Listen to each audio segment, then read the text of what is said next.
What the fuck? In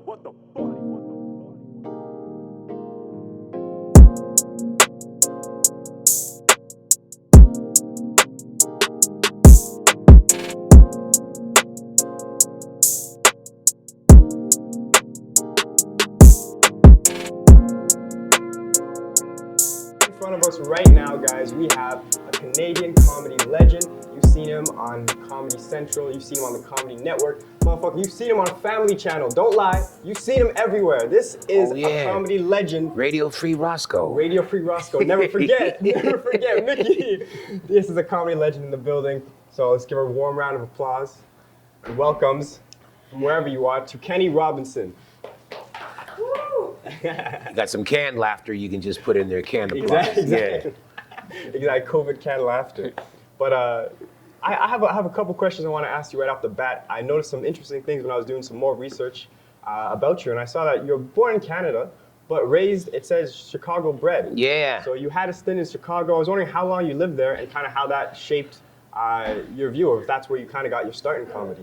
Well, yes and no. My mother, well, it's a long story. We had to leave because of criminal reasons. So you went to Chicago. Well, it was a flip of the coin. We had to leave Winnipeg. I was less than a year, but it was heads Chicago, tails New York, came up Chicago, so I wound up there. Okay. We had a stop off in Montreal in between, so I guess we left Montreal and hit Chicago about a week, 10 days before JFK got assassinated. Oh, dang. So, yeah, I was watching a kid show called Bozo's Circus. You know, and I was watching it, and they interrupted this program with a special news bulletin. The President Kennedy has been struck down by an assassin's bullet, and say, hey! You know, so. That sounds like an episode of The Simpsons where Krusty's just like, by the way. Yeah, and unreal. then that was '63, and then in '68, I was watching The Flying Nun with Sally Fields, and we interrupt this program with a special news bulletin. Martin Luther King has been shot down at the Lorraine Hotel in Memphis, and went, ah! So, you know, so for the longest time, every time we enter this program, we're like, who dead now?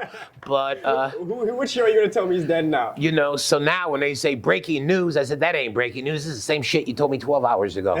So repeat. yeah, Okay. it's on a news cycle. Okay. But yeah, back in the day when they only had 3 American channels, ABC, NBC, and CBS, when they interrupted a program, it was for a reason. Damn, so you knew it was gonna get serious. Yeah. And obviously, you know, you came back to Canada, so I was wondering, like, how long you spent in Chicago, and then, you know, what made the decision to come back and give all you have given? Well, you know, your home I country? came back for grade 10 after I got caught by my mother trying to sneak a knife to school. Shit. Because I was getting jacked by some dudes. So my mother said, well, I don't, you know, said, you don't know nothing about knife fighting? So You're just gonna get stabbed. my father, you know, they'll take that knife and gut you. My father, though, he cut a couple boys' ass cheeks at the corner of Portage and Main and left them on the sidewalk. Or is that a literal? No, back in the day,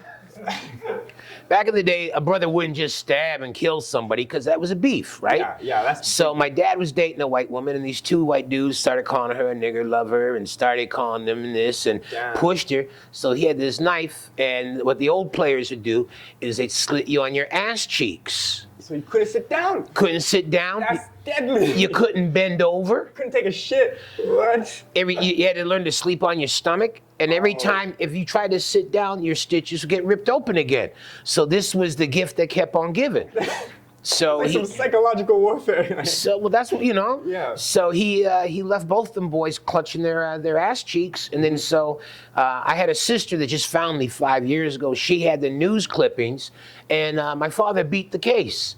Hey, He beat it. celebrate. He walked out like Tupac. He said it was self-defense, and then when the judge heard these ruffians were roughing up this young Caucasian lady. Wow, the white lady defense, greatest defense in the history of America. You know, so my mother said, well, you know, your father died before he taught you anything about knives. Oh. So she said, well, let me send you up to Winnipeg as opposed to here in Chicago. So as soon as I got to Winnipeg, everybody was saying, you know, he carries a knife, but I didn't have a I knife. was all scared from the kid from Chicago. Just the fact I had an afro and wore platforms was enough to keep everybody in line. Jeez. Part in the sea. I imagine you part in the sea in stilettos. Till the day they threw a basketball at me at gym and I missed it, hit myself in the lip. Then they all went, he ain't shit. But He's not as tough. And it's crazy you say you went to Chicago to escape crime because like now we know Chicago, we think of Chief Keef, we think of Chirac, we think of crime. well, when I was a kid, the big thing was the Blackstone Rangers, who then became the Peace Stone Nation. Then when Jeff Fort's leader went to prison, they became the El Rukns. Because that's got that Muslim sound. Yeah. And the El Rukns got money from Gaddafi to commit acts of terrorism. But like a paramilitary-ass troop. Except for them brothers didn't do shit. They took Gaddafi's money. Rolled it up. Didn't tell me they rolled it up. Bought some guns to terrorize their neighborhood some more, and that was it. Oh, shit. Gaddafi funding the freaking Chicago street wars. Damn. Yeah, dude. I would have never known that. He thought they were going to upset the federal government, and all they did was upset the brothers at 63rd Street. So, you know. Turf wars type of shit with the wrong people. Yeah. You know, I had another question here, too, because like we were saying before, I think you have been doing comedy the longest out of anybody I have ever had, you know, the honor of meeting.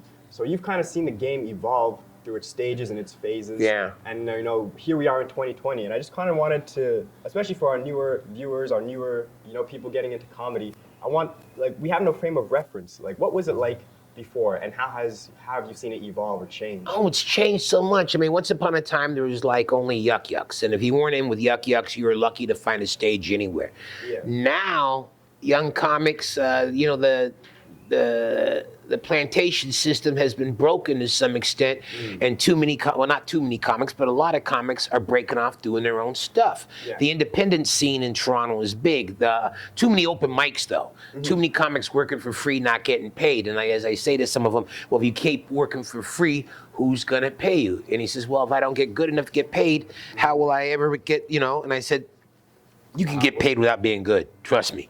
I've seen it for 40 years. But if you keep doing it for free, who's ever going to want to pay you? Exactly. Or worse than that, who's going to want to pay me? Exactly. So, you know, but I mean, and now with the internet, I mean, there's, you know, there's internet sensations that, you know, they just they just put their stuff out online. What goes viral, you know, for Lord knows whatever reason. And now with the pandemic wrapping now, so maybe a room like this where they might have 15, 20 people, if you get $10 each off each person coming in a room that, you know, you get 20 in, 25, that $250, you keep you 100 and cut that other 150 up with the other people with you. Everybody eats. Then you a Mac.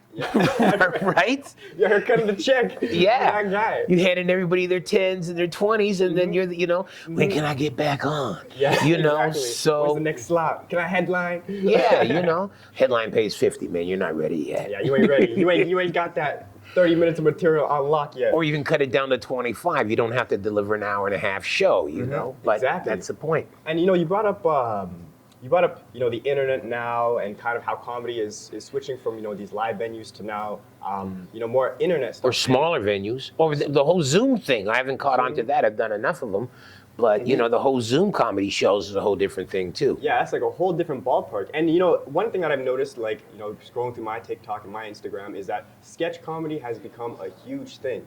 And it always has been. It always has been, but especially on the internet now, it's like it has had such a I don't know anything about TikTok. I mean, Facebook cost me my last marriage, so I'm afraid what TikTok will do. Oh shit! I might catch you a case on TikTok, man. People are wilding on TikTok. Make my children not talk to me anymore. Some bad stuff. So I haven't even looked into TikTok. Okay, yeah. Honestly, not worth it. You know. And plus, like, I mean, if I could skateboard, I'd put on some old '80s music in the background and see if I get viral. But yeah, drink some cranberry juice. Or drink a 40 on a skateboard. See how that gets you. Drink that Diet Pepsi while rollerblading. Oops, punk. Didn't spill my Diet Pepsi. And I was kind of wondering because like I see so much sketch comedy, you know, on the internet, on YouTube, whatever it be.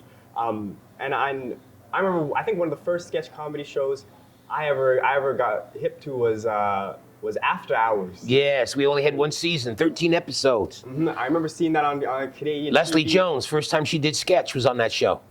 Damn, so people had their starts on that show. Kevin Hart. His first time doing sketch was on After Hours. Yeah. Yo, this is mad. Kevin was all that in one season. That's all they gave me. I had Cardinal Official did the theme song, I saw Cardinal. and he did a sketch or two on there. I saw the two Jamaican guys. Yeah. Think about it. Yeah, that's John Paul and Cardinal. That one's like literally iconic. And I was just wondering, you've had on so many hats over the years, especially the flash hat you got on right now. Got us playing that one up. But you've had on so many hats. You've had writer, you've had producer, you've had I can't get nobody to hire me as a writer though. Really? These TV shows they all got, my managers always put well, we don't know if Kenny will fit in. Well, man, I've been nominated for a Gemini. Same year they let me host the awards, but I still can't, so it's almost been like if it isn't my production, then I don't get the gig. Damn, do you feel like you've kind of been like boxed into a specific role? If people are like, yo, Kenny's so good at this, we love Kenny here? No, I think I've been boxed out of everything. Damn. I ain't been boxed in, I've been boxed out. Boxed out? You know, so yeah. And you had to box out to get in to anything, huh? Hey, I think I was, Chris Rock said years ago that a black comic has to be better than a white comic because not only does he have to be funny, but he has to cross over racial lines or cultural lines. Yeah, they're already stepping on lines. But me, I can't, when I started out, I was Cold Stone, Richard Pryor influence, and everything was MF this and that and that, and eat this P word, and it was all nasty. So even though I could do political stuff and social stuff, they all kind of say, well, that's what he is. And I stayed true to my guns, but I think and certainly the industry has changed now, but I think it changed too late for me. I see. But you're out there doing your thing. Yeah, so I can't cry about it. I'm not a biatch, Stop your blood clot crying. But, I can't cry about it. All I can do is keep pushing. Keep firing from the hip. Exactly. And keep doing this as long as the good Lord lets me. And also, despite everybody bossing you out of everything, you're still out here a comedy legend in Canada, And I think that's what a lot of people might not understand because we see you on TV, we see you at the Nubian night doing your thing and so on, but nobody really knows the behind the scenes of what it took to get there, or or even ways in which the hurdle that you've had to overcome as a comic. I didn't see it as a hurdle. Okay, yeah. I just saw it as what I was doing to try and get it. To try to make it. It's like I put for stage purposes, my name became the fabulous Kenny Robinson because all these boys were complaining that I was so dirty and, all you are is dirt. And at the time, one of my favorite bands was the Fabulous Thunderbirds, and there's also the marvelous Marvin Hagler.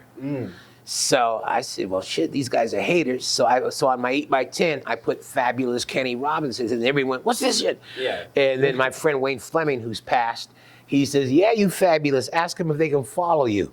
So, so it became, God, you got to have a big ego to move in this game. But I was messing with people. I was definitely trying to send shots out to the haters.